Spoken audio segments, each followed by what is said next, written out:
బట్టతలతో బాధపడుతున్నారా? ఆధునితనమైన పద్ధతిలో hair transplantation చేయబడును. Face clinic, Hyderabad.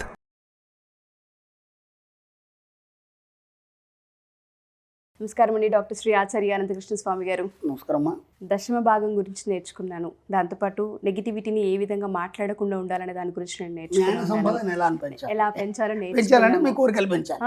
మీ కోరికలు ఎంత కోరుకుంటే అంత ఆయన సంపాదన పెరుగుతుంది. మా సంకల్ప బలం మీద మా ఫ్యామిలీ మొత్తం డిపెండ్ అయి ఉంటుంది అన్నది ఇప్పటివరకు చేసిన ప్రతి ఎపిసోడ్లో నాకు చాలా క్లియర్గా అర్థమైంది. ఇంటికి దీపం ఇల్లాలి కదా. ఎస్, ఏదైనా మీ చేతిలోనే ఉంటుంది. Yes, exactly. 611వ ఎపిసోడ్లో ఆడవాళ్ళకి ఏం చెప్పబోతున్నారు? ఇక్కడ విచిత్రం ఏందమ్మంటే, మనం ఇప్పుడు ఒక షాపింగ్కి వెళ్తారు మీరు. ఓకే, షాపింగ్కి వెళ్ళినప్పుడు ఏం చేస్తారంటే ఒక 1000 రూపాయలు చెప్పాడు. ఏమంటే మీ మైండ్లో ఏముంటుందంటే 1000 రూపాయలు ఉంటుంది, 400 ఉంటుంది, వాడికి 300 అడుగుదాం మనం. పీకి 400కి ఇస్తాడు. ఇక్కడ ఏంటంటే 1000 రూపాయలు అనగానే ఫస్ట్ మీకు భయం వేస్తుంది. అమ్మ 1000 రూపాయల, నేను తెచ్చుకున్న 1000 రూపాయలు, ఆ 1000 రూపాయలు దీన్ని పెట్టేస్తే మిగతా పరిస్థితి ఏంటి? నేను 2-3 ప్లాన్ వేసుకున్నాను కదా, నేను 1000 రూపాయలే తెచ్చుకున్నాను. ఇక్కడ విచిత్రం ఏం జరుగుతుందంటే, మన సబ్జెక్ట్లో బేరసారాలు లేవు, బార్గెనింగ్ లేదు మన సబ్జెక్ట్లో. ఎందుకంటే మీ సబ్జెక్ట్లో ఇప్పుడు మనమైతే జంట అయితే మహారాజా అని చెప్తాం మనం, మీరు మహారాణి. మహారాణి వెళ్తుంటే సేవకులు వస్తుంటారు కూడా, అవునా కాదా? ఎక్కడికి వెళ్ళినా సరే మహారాణి బేరాలు చేస్తే ఏమన్నా బాగుంటుందా? అసహ్యంగా ఉంటుంది కదా. కాబట్టి ఎక్కడ కూడా మీరు బేరసారాలు చేయకండి. ఎందుకంటే ఇప్పుడు మీరు ఒక 10 రూపాయలు ఎక్కువ ఇచ్చారమ్మా. ఇప్పుడు అరటిపళ్ళే అడిగారు అనుకోండి, సపోజ్ అరటిపళ్ళు అడిగితే వాళ్ళు ఏమంటున్నాడు, ఒక 40-50 రూపాయల కంటే ఎక్కువ ఉండే రేట్లు అవి డజన్ వచ్చి. ఓకేనా, నాకు బుద్ధి తెలిసి సంబంధించి గంతే ఉంది. 20, 30, 40, 50, లాస్ట్ 60. అంతకంటే 100 రూపాయల డజన్ అయితే ఉండవు కదా. ఒక 10 రూపాయలు అట్టేటు మనం ఏం చేస్తాం, 30కి ఇస్తావు అని అడుగుతాం. ఒక 10 రూపాయలు ఎక్కువ ఇచ్చావు అనుకో, వాడు సాయంత్రం వెళ్ళేటప్పుడు ఆ 10 రూపాయలతో పొట్లం తీసుకొని ఇంటికి వెళ్ళి పిల్లలకి ఇస్తాడు. హ్యాపీగా తింటారు ఆ పిల్లలు. ఆ ఆనందం మీకు ఆశీర్వాదంగా లభిస్తుంది. ఇప్పుడు ఒక షాప్కి వెళ్ళారు, వాడు 1000 రూపాయలు చెప్పాడు, ఇచ్చేయండి. మీకు తెలుసు అది 800కి వస్తుందని, 200 ఎక్కిచ్చారు. ఇప్పుడు ఏమవుతుంది, అక్కడ ఉన్న వర్కర్స్ అందరూ నువ్వు ఇచ్చేదాని మీద ఆధారపడి ఉంటారు. కేవలం అక్కడ వర్కర్సే కాదు, ఆ షాప్కు సప్లై చేయడము, ఫ్యాక్టరీ వాళ్ళందరూ కూడా నీ మీదే ఆధారపడి ఉంటారు కదా. ఇది వాళ్ళందరికీ చేరుతుంది. అంటే నీకు తెలియకుండానే వీళ్ళందరికీ నీ సంపాదన ఇస్తున్నావు. ఇప్పుడు ఏమవుతుంది, వాడు ఎక్కువ వచ్చిన దాంతో వాడికి కూడా మంచి ఆలోచన, నువ్వు మంచి ఆలోచనతో ఇచ్చావు కదా, ఆ ఓనర్కి కూడా మంచి ఆలోచన వచ్చి వీళ్ళకి బోనస్ రూపంగానో లేకపోతే శాలరీస్ పెంచడము, ఈ విధంగా సమాజం ఒకళ్ళ మీద ఒకళ్ళ ఆధారపడి ఇంటర్లింక్డ్ అయి ఉంది సార్. అర్థమైంది. కాబట్టి ఎక్కడ కూడా బార్గెనింగ్ చేయొద్దు మనం. ఓకేనా, ఎందుకంటే మీరు ఒకటే అనుకోవాలి, నేను మహారాణి, నన్ను మించిన వాళ్ళు ఈ ప్రపంచంలో లేరు. 24 గంటలు అదే అనుకోవాలి. అర్థమైందా? అది అహంకారంతో కూడుకున్నది కాదు, గర్వంతో కూడుకున్నది. అహంకారం వేరు, గర్వం వేరు. మీ మీద మీకు కాన్ఫిడెన్స్ ఏదైతుందో అది గర్వం అది. ఓకేనా, కాబట్టి మహారాణి అనుకున్నప్పుడు మహారాణి లక్షణాలే కలిగి ఉండాలి. అర్థమైందా? ఎక్కడ కూడా చీఫ్ ప్లే చేయడం కానీ, లేకపోతే నేను ఇదేదో సాధించాను, నేను ఇంతకు వచ్చేది ఇంతకు తక్కువ పట్టుకొచ్చాను, చూసావా నువ్వు మొన్న పోయా, ఇవన్నీ వేరే వాళ్ళని పట్టించుకోవద్దు. మన సబ్జెక్ట్లో అసలు దేన్ని పట్టించుకోవద్దు. సమాజంని కానీ, బంధువుల్ని కానీ, ఇంట్లో కూడా ఫ్యామిలీని కానీ ఎవరు పట్టించుకోవద్దు. నువ్వు మహారాణిగా ఎలా ఉండాలి, నీ యొక్క యాటిట్యూడ్ ఎలా మార్చుకోవాలి, ఎంత రిచ్గా ఉన్నతంగా ఆలోచనలు చేయాలి తప్ప, ఇక వేరే సమయంతో వీళ్ళతో ఏదైతే మనం చూస్తుంటామో పరిసరాలు, ఇప్పటివరకు మనం చూసింది ఏదైతుందో వాటన్నిటి దేన్ని పట్టించుకోవాలి, అవాయిడ్ చేయద్దు, బాధ్యత వహించాలి. ఎందుకంటే ఇంత పెద్ద సమాజం, నీ ఫ్యామిలీ అందరు నీ మీద ఆధారపడి ఉన్నారు కదా, నీతోనైనా బాధ్యత వహించాలి. కానీ దాన్ని పూసుకోవద్దు మీరు. అర్థమైందా? దాన్ని పూసుకోవద్దు. అర్థమైందా?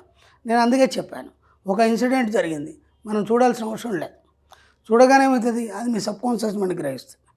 అప్పుడు మీ ఆడవాళ్ళు ముచ్చట్లు పెడతారు నేబర్స్తో, దాంతో ఏముంటాయి అక్కడ ఒకసారి ఆలోచించండి. ఏనాడన్నా డబ్బు సంపద ఐశ్వర్యం గురించి మాట్లాడారు? అయితే నగలు, అయితే చీరలు, లేదా ఫ్యామిలీ ప్రాబ్లమ్స్, వాటి వల్ల మీకు ఏమైనా రూపాయి వచ్చిందా? No sir. మనం ఇప్పటి నుంచి ఏం చేయాలంటే, కోట శ్రీనివాసరావు డైలాగ్ ఉంటుంది, నాకేంటి తప్పు కాదు, అది నిజమే.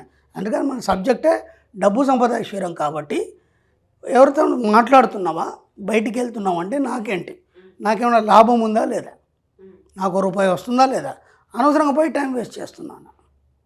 అర్థం? ఇది ముందు మనం ఆలోచించుకోవాలి. ఆలోచించుకొని నాకు ఎంతవరకు అవసరం. కాబట్టి మ్యాక్సిమం మన సబ్జెక్ట్లో ఫస్ట్ నుంచి చెప్పుకుంటున్నాం, మాటలు తగ్గించేయాలి. అర్థమైందా? 4 పోగైనారు ఏదో మాట్లాడుతున్నారు, మీకు సంబంధం లేదు అది. ఓకేనా, ఇప్పటికి దాంతో ఏమైనా ఉపయోగం వచ్చిందా? మీకు ఏం రాలేదు కదా. రాందని పట్టుకొని మనం ఎందుకు టైం వేస్ట్ చేయాలి? ఆ టైంలో కనీసం మనకి సంబంధించినటువంటి అఫర్మేషన్ చేస్తాం. ఇప్పుడు ఏమవుతుంది ఈ అఫర్మేషన్ సంఖ్య పెరిగిపోతుంది. అవును. దానివల్ల ఒక స్థాయికి వచ్చిన తర్వాత ఆటోమేటిక్గా మీకు తెలియకుండా మీ అఫర్మేషన్స్ అన్నీ నిజం అవుతాయి. వీలైనంత మట్టికి సబ్జెక్ట్కి అనుసంధానమై ఉండండి, సమాజంతో కాదు, బయట బాహ్య పరిస్థితులతో కాదు. నీ లోపల నువ్వు నీ యొక్క సబ్కాన్షియస్ మైండ్తో మాట్లాడడం కానీ, ప్రశాంతంగా ఉండడం కానీ, మీకు ఏం కావాలో చెప్పడం కానీ, ఇవి మాత్రమే చేయాలి. ఓకే. ఇక ఇప్పుడు మీకు డబ్బు అంటే భయం ఫస్ట్. ఇప్పుడు సడన్ 10 లక్షలు ఇచ్చేసి ఖర్చు పెట్టే ఉన్నాం అనుకో, ఏమర్థం కాదు, గందరగోళం అయిపోతుంది సార్. అదే అంతకుముందు అయితే నా దగ్గర ₹1,00,000 ఉంటే నేను ఇచ్చేస్తాను, ఇవన్నీ ఆలోచనలు ఉండేవి. ఇవన్నీ ఆలోచనలు ఉంటాయి. ఇప్పుడు మన సబ్జెక్ట్లో మీరు నిరంతరం డబ్బు సంపాదించడం గురించి ఆలోచించినప్పుడు మీకు ఏమేం కావాలనేది ఒక లిస్ట్ రాసి పెట్టాలి ఇప్పుడే. ఎందుకంటే మీరు పదే వాటిని కోరుకుంటున్నప్పుడు సడన్గా మీకు డబ్బు రావచ్చు. ఇక 2 ఉంటాయి మన సబ్జెక్ట్లో. అఫర్మేషన్ చేయడం వల్ల వచ్చే డబ్బు వేరు, దీంట్లో ఇంకొక అఫర్మేషన్ ఉంటుంది, ఆకస్మిక ధన ప్రాప్తి వచ్చినందుకు. Expected unexpected money comes to me easily అని మనం చెప్తాం మన సబ్జెక్ట్లో. ఆకస్మిక ధన ప్రాప్తి ఉన్న పలంగా మీ అమ్మ వాళ్ళు ఒక ఆస్తి అమ్మారు, టకీ మనం ఒక 50 లక్షలు తెచ్చిచ్చారనుకో, ఏం చేయను అర్థం కాదు. అర్థమవుతుందా లేదా? అన్ఎక్స్పెక్టెడ్ మనీ ఎలాగైనా రావచ్చు, అవునా కదా?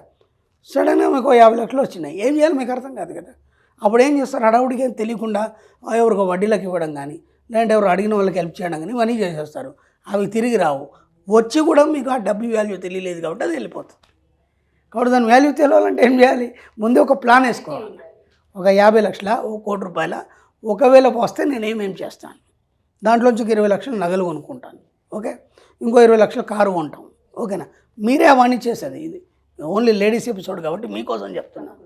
ఒక కారు కొంటాం, తర్వాత మా బాబుకి నేను కొనిస్తాను, లేకపోతే నేను నగలు కొనుక్కుంటాను, లేకపోతే మా ఆయనకి ఇది కొనిస్తాను. ఇవన్నీ అఫర్మేషన్స్ ముందే రాసి పెట్టాలి ₹1,00,00,000 వరకు. ఇప్పుడు ఏమైంది, సడన్ ₹1,00,00,000 వచ్చాయనుకో, యాజ్ ఇట్ ఈస్గా దానికి వెళ్ళిపోతుంది. ఇది రాసినందుకన్నా మీకు ₹1,00,00,000 వస్తాయి. వండర్ఫుల్ సార్, ఆ విజన్ బాగుంది. ఇది రాసినందుకన్నా మీకు ₹1,00,00,000 వస్తుంది. ఎందుకంటే దాన్ని ఫీల్ అవుతున్నారు కదా మీరు రాసేటప్పుడు వచ్చినందుకని. కాబట్టి ఎక్కడ కూడా డబ్బు గురించి మీరు భయపడకండి, భయపడితే డబ్బు రాదు మన సబ్జెక్ట్లో, అర్థమైంది. కాబట్టి ఎంత వీలైతే అంత అఫర్మేషన్ చేయండి, ఎంత వీలైతే అంత పంచుకునే మనస్తత్వాన్ని కలిగి ఉండండి, ఎంత వీలైతే అంత మాటలు తగ్గించేయండి, పనికిరాని విషయాలు ఏది పట్టించుకోవద్దు, కేవలం డబ్బు సంపాదించడం తప్ప వేరే ఆలోచనలు కలిగి ఉండకండి.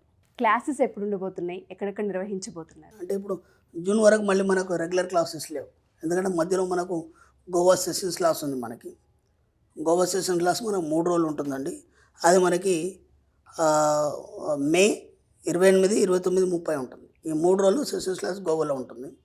మే తర్వాత జూన్లో మనకు మళ్ళీ రెగ్యులర్ క్లాసెస్ ఉంటాయి. మనకి 2nd జూన్ వచ్చి విజయవాడలో ఉంటుందండి. అలాగే 9th జూన్ వచ్చి అనంతపూర్లో ఉంటుంది. 23rd జూన్ వచ్చి వైజాగ్లో ఉంటుంది, విశాఖపట్నంలో. 30th జూన్ వచ్చి తిరుపతిలో ఉంటుంది. 7th జూలై మళ్ళీ రాజమండ్రిలో ఉంటుంది. ఈ విధంగా ఈ షెడ్యూల్లో తొందరగా మీరు ఎన్రోల్ చేసుకోండి, ఎందుకంటే సమ్మర్ కాబట్టి చాలా హెవీ రష్గా ఉంది. తొందరగా మీరు ఎన్రోల్ చేసుకుంటే ముందు సీట్లో కూర్చోవచ్చు. Thank you sir, thank you so much. Thank you. Suman టీవీలో మీ పర్సనల్ అండ్ బిజినెస్ ప్రమోషన్స్ కోసం కింది నెంబర్కి కాంటాక్ట్ చేయండి.